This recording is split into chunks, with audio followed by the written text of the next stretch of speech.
নজর রাখবো পরবর্তী খবরে। বিজেপি শাসিত ওড়িশায় ফের ধর্ষণের ঘটনা।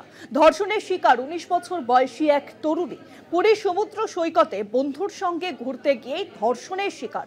ঘটনায় ইতিমধ্যেই কিন্তু গ্রেফতার করা হয়েছে দুজনকে। প্রতিবাদে সরব বিরোধীরা। ইতিমধ্যেই ওড়িশার বিরোধী দল তারা কিন্তু সরব হয়েছে, কারণ বিজেপি শাসিত ওড়িশায় ফের উঠে আসছে ধর্ষণের ঘটনা। 19 বছর বয়সী এক তরুণীকে পুরীর সমুদ্র সৈকতে বন্ধুদের সঙ্গে ঘুরতে গিয়ে কিন্তু ধর্ষণের শিকার হতে হলো। আর এই ঘটনায় ইতিমধ্যেই ঘটনার তদন্তে নেমে ওড়িশা পুলিশের তরফে গ্রেফতার করা হয়েছে দুজনকে। আরো জানাবেন এখন সরাসরি রয়েছে নিউজরুম থেকে আমাদের প্রতিনিধি দুর্গা দাস বন্দ্যোপাধ্যায়। দুর্গা দাস, দেখো, বিজেপি শাসিত রাজ্য উড়িষ্যা, ফের সেই উড়িষ্যাতেই আবার একটা ধর্ষণের ঘটনা ঘটল।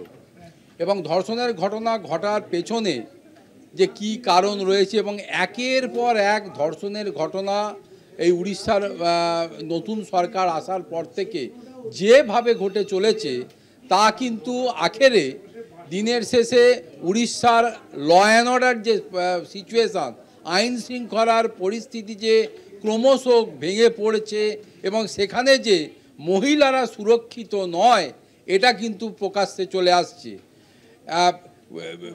নিজের বন্ধুর সঙ্গে পুরীর সি বিচের ওপর যখন একটা 19 বছরের তরুণী ঘুরতে যায়, সেই সময়তে সে লক্ষ্য করে যে কয়েকজন ছেলে তাদের মোবাইলে তাদের ছবি ভিডিও করছে এবং এটা প্রতিবাদ করার সাথে সাথেই বচসা শুরু হয় এবং বচসা হতে হতে ওই সংশ্লিষ্ট ছেলেরা তার যে পুরুষ সঙ্গী যে ছিল তাকে মারধর করে ওই মহিলাকে, ওই তরুণীকে এই পুরী সি বিচের পাশেই যে ঝাউবন রয়েছে সেখানে নিয়ে যায় এবং তাকে সেখানেই ধর্ষণ করে বলে অভিযোগে উঠে এসেছে।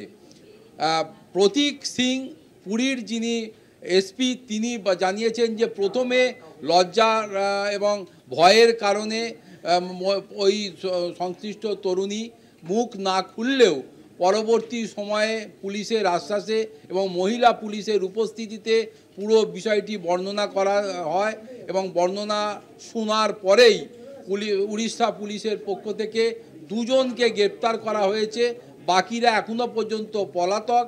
তাদেরকে এখন তাদের খোঁজ খবর নেওয়া বা এবং তাদেরকে গ্রেপ্তারের যে ব্যবস্থা করা সেটা চলছে। কিন্তু এখানেই শেষ নয়। প্রশ্ন উঠছে, কিছুদিন আগে গঞ্জাম জেলার গোপালপুরেও একইভাবে এক সি বিচের ওপর এক তরুণীকে এইভাবেই ধর্ষণ করা হয়েছিল।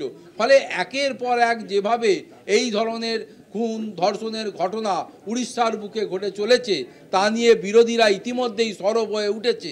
অতএব এই যে বলা হয় যে ডবল ইঞ্জিন সরকারের যে ঢাক পেটানো হয়, সেই ডবল ইঞ্জিন সরকারের উড়িষ্যাতে যদি মহিলারা সুরক্ষিত না হয়, তরুণীরা সুরক্ষিত না হয়, তাহলে এই ডবল ইঞ্জিন সরকারের ঢাক তো আখেরে যে ফেঁসে যাবে এবং সেই দিকেই যে ডবল ইঞ্জিন সরকার চলেছে এটা কিন্তু মনে করছে উড়িষ্যার মানুষ।